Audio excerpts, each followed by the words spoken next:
Hi everybody, Anna here.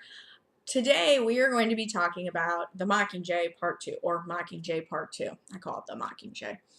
Um, which I just recently saw this past weekend with a packed theater. Now, in order to review Mockingjay Part 2, I kind of feel like you need to talk about the whole Hunger Games series as a whole. How the series performed across the board.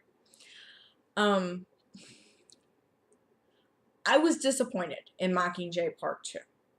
And I know part of that is because Mockingjay Part 1 left us with such an intense, imagery. And so did Catching Fire. Catching Fire left us with a very intense imagery that you're walking into, Mockingjay Part 2 and you're just like, I'm amped. I'm amped. This is the war. This is the war. And I kind of felt let down by it. It did not have the punch that I was hoping for. Don't get me wrong, Jennifer Lawrence is magnificent, as always. She always brings an A-grade performance, and she did not disappoint in this film at all. At all. The film, however, as a whole, the characters just didn't work for me. I don't know if that's because they were I can't even say they're rushing it, because that doesn't make any sense, because they broke a book into 2 films. They should have been able to do more, but they didn't. And the film just fell flat. The battle sequences didn't feel that intense like they have in the previous films. Even, Snow, again, phenomenally done, but it just didn't work. They probably didn't need 2 films if they were going to do this. I think it's just a money grab. Now, don't get me wrong. I love the Hunger Games series. The first Hunger Games film, however, no, I don't like it. Some people do. I don't. The second one, Catching Fire, I think Catching Fire is extremely good. That's personal opinion, though. You don't have to agree with me, or you don't. I think Catching Fire is very well done. I think it's a very moving film. I think it's very well put together. I think that the scenes flow extremely well. What they've done with Mockingjay, I didn't feel it. The other issue I have, big issue, is they kind of advertised this red suit. I didn't see a red suit. Did any of you see the red suit? I never saw a red suit. Okay, that is irksome to me. Don't advertise a look you're not going to give me.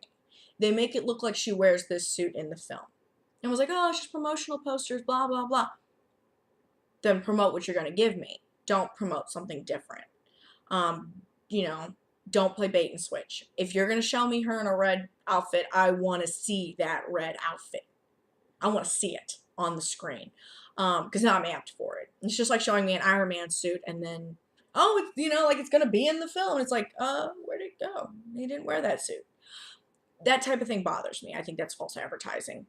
In terms of the ending, the conclusion, the draw to the end of this series, they could have ended this perfectly, and they didn't. They Harry Pottered, and that's annoying. Extremely annoying, actually. I was actually visibly annoyed. In the theater, felt bad for the person I was with because, he got to hear about it for the next, 15 minutes. I call it Harry Pottering because of them doing it during Deathly Hallows. In Deathly Hallows Part 2, if you haven't seen the Harry Potter series, sorry, I'm spoiling here. What I consider the end sequence of the film, the character standing on the bridge, they throw away the Elder Wand, they all just kind of standing there, just kind of looking off in the sunset, and you get this feel, this intensity that everything's gonna be okay. The 3 of them, they're gonna be all right. Film should end there. That's it. End it. That's the end of the film. But instead they give us this, however many years later at the train station, nonsense. It takes away from the film, in my opinion. It really does. You try to age, Daniel Radcliffe and them another 20 years. It's stupid.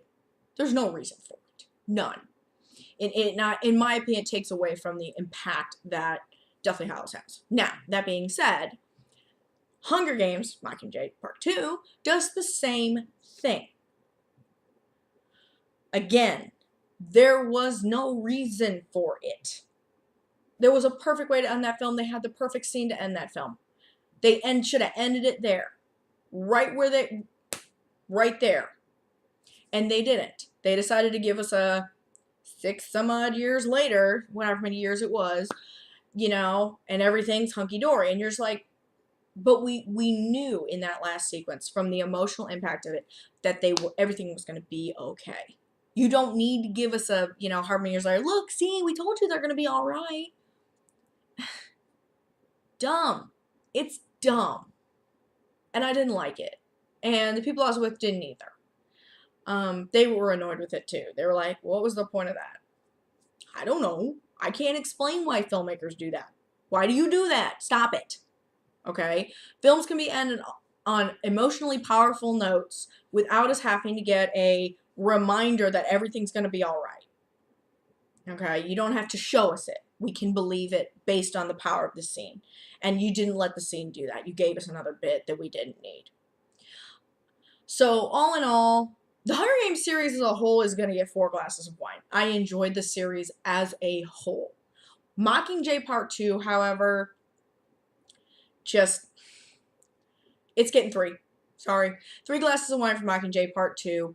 It did not do it for me. Jennifer Lawrence could not save this film for me. Even getting to see Philip Seymour Hoffman. I can talk today. Philip Seymour Hoffman in his last role still could not save the picture for me. So at this point, I mean, it was all right. It's 3-star. It was, you know, it was bearable. It's still entertaining, but not what I expected from it. I expected more. So at this point, we're going Mockingjay Part 2 is getting 3 glasses of wine. The Hunger Games series as a whole is 4 glasses of wine.